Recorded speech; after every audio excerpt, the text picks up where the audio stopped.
Welcome back. Trivon Thompson, KWRP Realty Partners with the Thompson Realty Group. And we're going to discuss what's been going on for the past week, starting with OpenDoor, R.Ex, and the National Association of Realtors, and Equifax. All of them seemingly cheating customers out of their hard-earned money and lying to them about what they could expect. All right, stay tuned, y'all.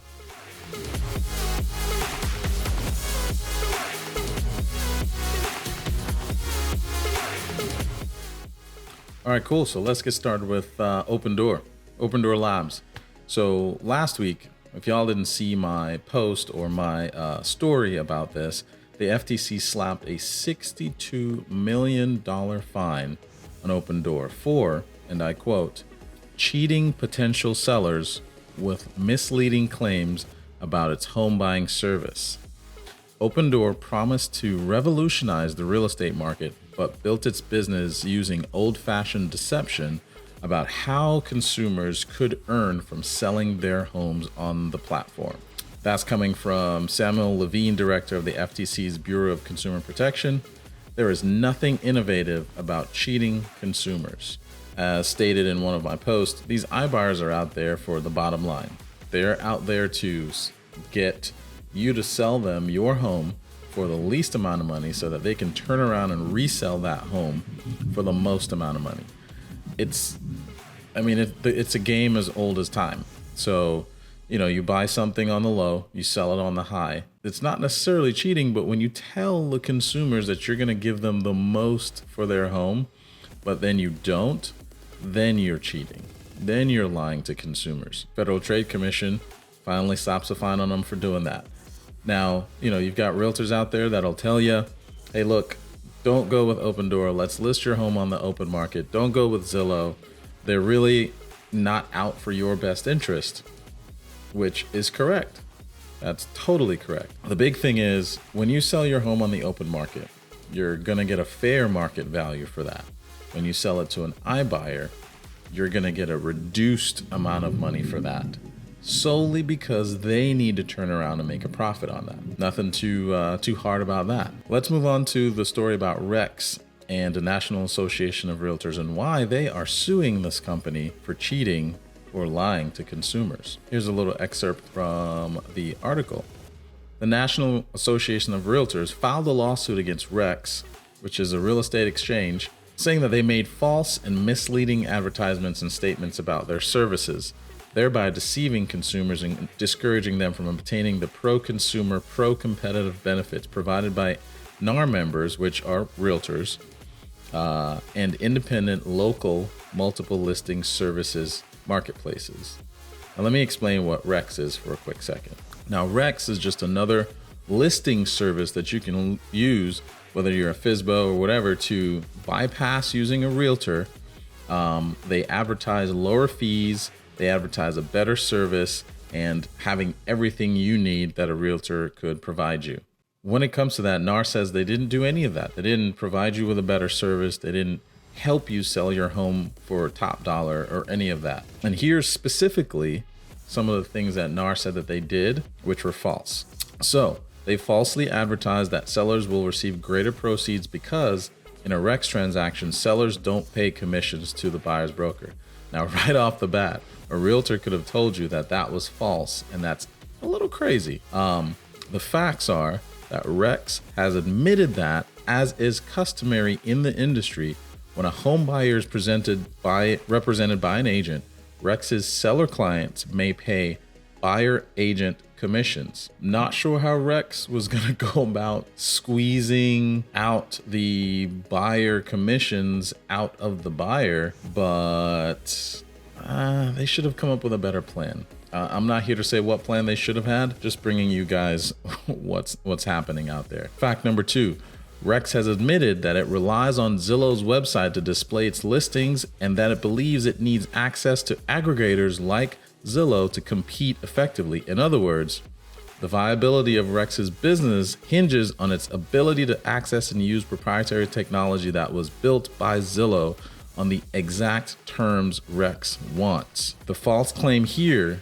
is that it developed innovative and superior technology that can proactively identify the perfect buyer for a seller's property using artificial intelligence and data analytics, allowing it to offer lower commissions. So they basically lied and said that their technology was new and only accessible by them and their users, when in all actuality, they were using Zillow's back-end technology to bring Zillow's service to you in the forefront. Now, I don't know if you've been around since last fall. Zillow's whole Zestimate deal fell apart in its own lap when it tried to use its Zestimate and its services to buy homes from consumers. They were buying homes at astronomical prices, hoping to flip and resell them back to consumers at an even more astronomical price. I don't know where R.Ex thought this was gonna go, but I assume that they knew Zillow's history. I assume that they thought that they could get away with this, but no. So here's another falsity from R.Ex. They falsely advertised that NAR has enacted a series of anti-competitive policies, including making agent commissions non-negotiable to brokers who want to put their listings on the MLS, to prevent competitors from offering consumers lower transaction fees. Okay, so if you know anything about real estate, commissions are a hotly debated topic. There was a massive news story out in the Midwest where people were suing because people kept talking about the standard commission was a certain percentage, or we always charge this commission, when in reality, commissions are negotiable in a sense. Everything is negotiable in real estate. You may want to sell your house for $449, but you may, the sale price may be $449, but you could be giving $10K back to the buyer in closing costs or whatever. So your actual take home starts at $439, and then you got to subtract out whatever else. But just a quick example.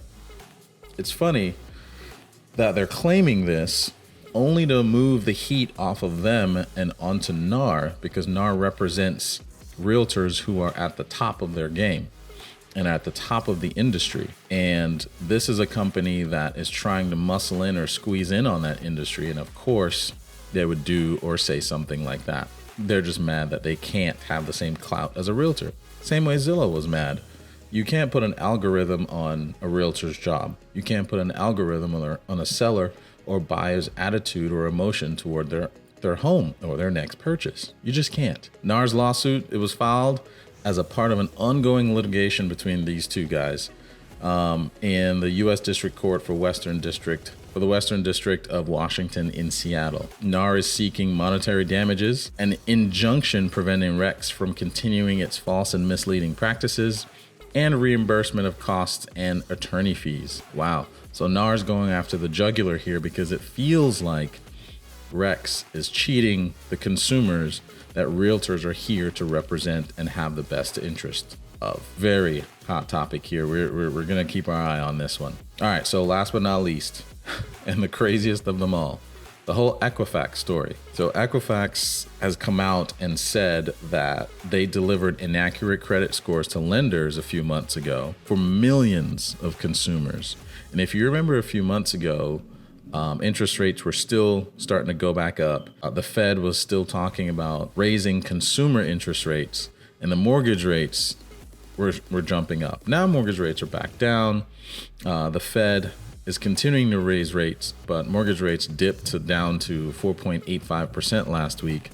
So it has no direct correlation. The consumer interest rate has no direct correlation with the mortgage interest rate. The fact that they misled or delivered inaccurate scores cost some people buying power. The higher the interest rate, the less buying power you have on a house. So the article says that they provided inaccurate credit scores on millions of U.S. consumers seeking loans during a 3-week period. 3 weeks earlier this year. Equifax sent erroneous scores on people applying for auto loans, mortgages, credit cards to banks and non-bank lenders, big and small, including JP Morgan Chase, Ally Financial, which does a lot of car loans, Wells Fargo, and we all know the debacle that's happening with Wells Fargo and Truist Bank these days. The scores were off sometimes by 20 points or more in either direction, enough to alter the interest rates consumers were offered or to result in their applications being rejected altogether. These scores were sent from mid-March to mid-April, to early April. Imagine that. Like, you've been tracking your score, you've been tracking your DTI, you've been tracking your savings and all that, getting ready to buy a house, and this all-powerful corporation has the power to determine your buying power on a house, and they are not careful enough with that power, and they send inaccurate information. This is what happens when these people get too big for their britches. They make crazy mistakes and just go, oh, our bad. Well, where's the accountability? And even the CEO seems like he has no interest in even apologizing for what happened or trying to fix what happened. He claims that we've determined that there was no shift in the vast majority of scores during the 3-week time frame of the issue. For those consumers that did experience a score shift, initial analysis indicates that only a small number of them may have received a different credit decision. How's that for an apology? Oh, you guys weren't affected that bad by our mistake, so it's fine. It's okay. We're going to do whatever. It's just fine now. And it's funny because this is just another setback, another glitch. Back in 2017, you remember when they fell victim to a hack that exposed the personal and sensitive information of over 150 million Americans. And even still, people are saying the effect is going to be quite small, not big enough to affect Equifax in any major way. This is sad. They mess with people's financials. They mess with people's ability to purchase, their buying power, and they have zero repercussions. And they take no responsibility either. All right, y'all. Trivon Thompson, Thompson Realty Group with Keller Williams Realty Partners, bringing you Monday's news. So why stress when you can invest with the best? All right, y'all. We'll see you next week for another edition of What's Happening in Real Estate. Talk to you later. Bye-bye.